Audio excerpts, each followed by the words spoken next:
রাত্রে আসছিলাম, আমার আরো তিনজন ছিল, তারা প্রায় এক বস্তা মাছ নিয়ে গেছে এই পর্যন্ত। ওখানে আমি আসছি, আইসা প্রায় আরো 2-2.5 কেজি মাছের মতো মারছি।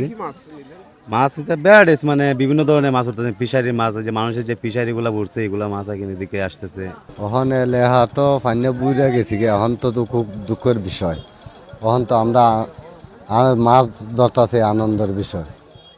20টা গ্রাম প্লাবিত হয়েছে। এই যেমন শাহজালাল হাই স্কুল, এটা প্লাবিত হয়েছে। দারুল হুদা দাখিল মাদ্রাসা প্লাবিত হয়েছে।